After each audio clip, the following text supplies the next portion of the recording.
on jobless claims. Now, I want to bring in now to talk more about the economy and the fiscal cliff, Congressman Scott Rigell of Virginia. He's a Republican who has urged his fellow Republicans in the last few weeks to consider raising taxes for the greater good of fixing the debt, of getting over the fiscal cliff. And he has, by the way, as he's appeared on our program several times, and we've noted a special connection with Warren Buffett, who has also expressed, of course, the same views. My guest host, Loop Capital Partners, Jim Reynolds, is also staying with me as well. And Congressman, as we were hearing from Hans Nichols, our White House correspondent, the bill is likely to come to the floor for a vote. This is House Speaker John Boehner's Plan B. Are you going to vote for it?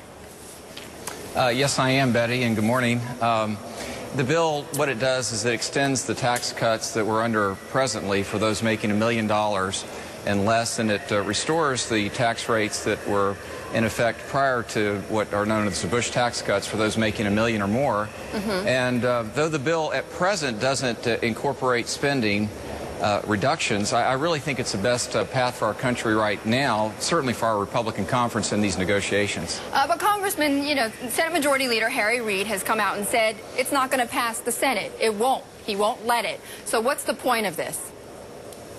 Well, Betty, much of this is a negotiating process, and I'm an automobile dealer, so I have some understanding of it and have bought and sold businesses, and we really do feel like this is a good faith offer, Betty. It's not showmanship.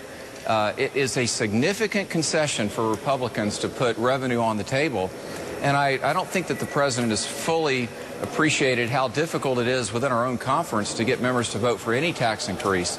I've made the case empirically based on America's historical data that, and actually our own levels of spending as Republicans, that revenues must rise a bit.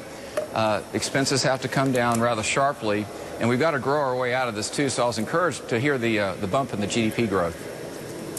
Congressman, a question, and Betty and I chatted a little bit about it earlier, and it's one I think that's perplexed a lot of folks watching this discussion, and that is we did have an election, and the president campaigned very clearly and succinctly on what he was going to do and won a pretty strong mandate from the electorate to execute that plan. It feels like, just to the American people, that the Republicans aren't paying much attention to what the end result was of the election. And that sort of seems to be a major disconnect. Can you comment on what the electorate indicated that they wanted versus what the Republicans are putting up saying that they want? Well, Jim, it's not in dispute that the president won and really won decisively. It's also true that a Republican majority was sent back to the House of Representatives, and we've got to operate out of core convictions. And what I'm looking for, have been advocating for such a long time, is that the president would lead in addressing this spending problem that we have. I rarely use the word crisis, but it applies to our fiscal situation and really the trajectory that we're on. So we must advocate as Republicans for spending reductions as well. And Congressman, just before I leave you, I just want to read for you a comment that we got from President Ronald Reagan's former budget director, David Stockman, someone I know you know his name very well. He said to us yesterday, quote, "The defense budget at $700 billion is stupid big. Washington can't stop the military-industrial complex. Let the sequester force the big downsizing needed." And I point that out to you, Congressman, because you come from a state where it does depend quite a bit on defense spending for jobs. What's your reaction? Well, Betty, I have the highest concentration of men and women in uniform in the country, active duty and retired, so this is real time for me. I disagree with my colleagues who state that the president has slashed our defense budget. No, it goes up each and every year, albeit by a bit.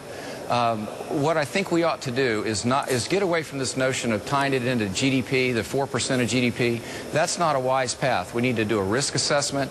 And as part of our overall fiscal structure, I think we should look at defense spending, making sure that it's efficient and effective.